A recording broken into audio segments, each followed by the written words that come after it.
December 8th, 1941.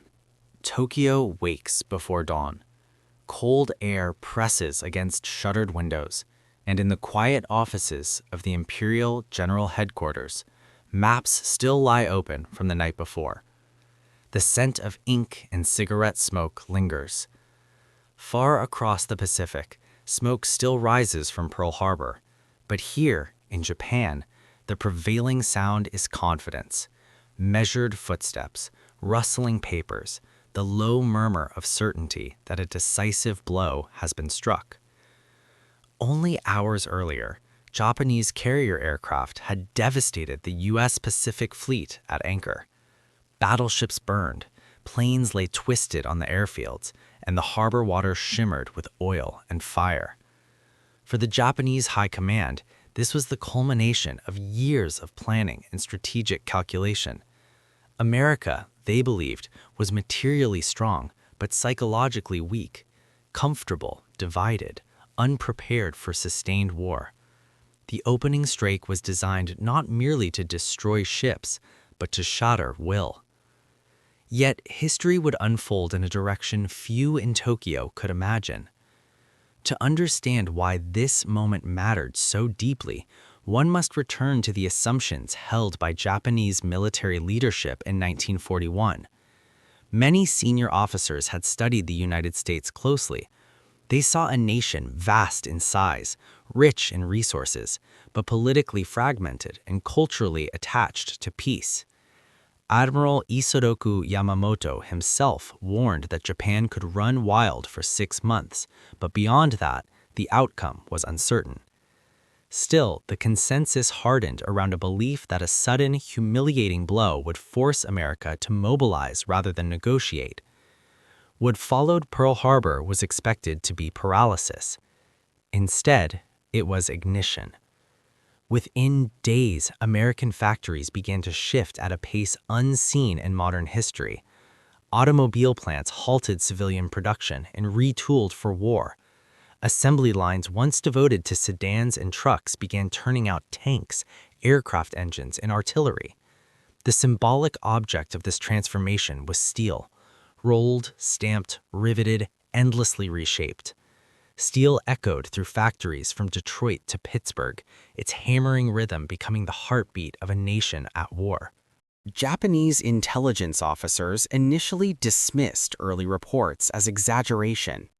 America, they believed, could not possibly reorganize so quickly. Its distance from the war zones, its peacetime economy, its democratic system, these were thought to be weaknesses. Decisions, they assumed, would be slow, labor would resist, politics would interfere. But by mid-1942, the numbers became impossible to ignore.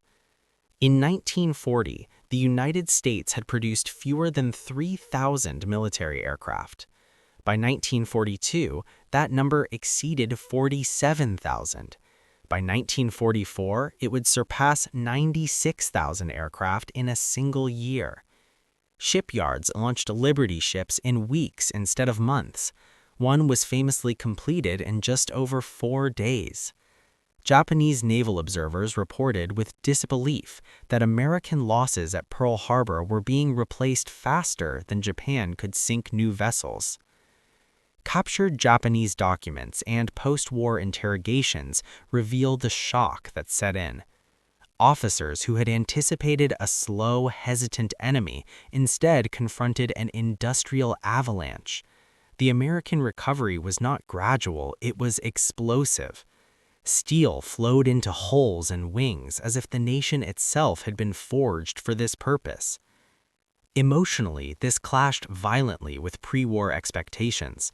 Japanese planners had envisioned an America demoralized by distance and shock, a society unwilling to endure sacrifice. What they encountered instead was a population unified by outrage. President Franklin D. Roosevelt's address to Congress, declaring December 7th a date which will live in infamy, was closely monitored in Tokyo. The speed with which Congress declared war with near unanimity unsettled Japanese analysts. Democracy, which they had seen as indecisive, appeared suddenly resolute. As the war progressed, this contrast deepened. On islands across the Pacific, Japanese soldiers encountered equipment that seemed limitless in supply. New rifles replaced old ones without ceremony.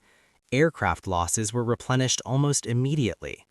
The sound of American machinery, engines, presses, shipyard cranes, became a distant but ever-present roar in Japanese intelligence reports. Steel again and again emerged as the symbol. More hulls, more guns, more vehicles than Japan's leaders believed any society could produce. Admiral Yamamoto's early warning proved tragically accurate. By the time of the Battle of Midway in June 1942, less than 6 months after Pearl Harbor, American carriers, rebuilt, repaired, or newly commissioned, stood ready. Japan lost 4 fleet carriers in a single engagement. The industrial balance, once theoretical, had become brutally concrete. This realization forced a transformation within the Japanese High Command. Confidence gave way to grim calculation. Strategic memos shifted in tone, acknowledging that time now favored the United States. Some officers began to understand that America's strength lay not only in machines, but in the social cohesion that allowed rapid mobilization. Factories ran day and night. Women entered industrial workforces in unprecedented numbers. The American home front, rather than resisting hardship, absorbed it with determination. Steel production figures told the story plainly. In 1943 alone, the United States produced more steel than all Axis powers combined. This was not merely industrial success, it was ideological expression.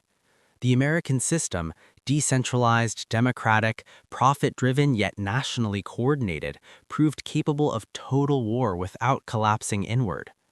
For Japanese leadership, this was deeply unsettling. Their worldview emphasized spirit over material, endurance over abundance, yet here was an enemy demonstrating that material abundance, when paired with collective resolve, could become a form of national spirit in itself. Steel was no longer just metal, it was commitment, organization, and belief made tangible. As defeat loomed in the later years of the war, reflections grew more sober. Post-war testimonies from Japanese officials repeatedly returned to the same theme. Pearl Harbor had awakened a giant. What they had underestimated was not American wealth, but American recovery, the speed, scale, and unity with which loss was transformed into momentum. In the end, Pearl Harbor did not cripple the United States. It clarified it. The steel that rang through American factories after December 1941 became the sound of a society discovering its purpose. To the Japanese High Command, it was a revelation too late that democracy, when threatened, could mobilize not slowly but with astonishing force, and that abundance, when aligned with conviction, could reshape the course of history. The war would end in ruins and reckoning, but the lesson endured. Nations are not defined solely by their first response to catastrophe, but by how swiftly they rebuild from it. From the ashes of Pearl Harbor rose an industrial and moral surge that carried across oceans. In that relentless rhythm of steel, the larger truth revealed itself. Freedom, once struck, does not always falter. Sometimes it accelerates.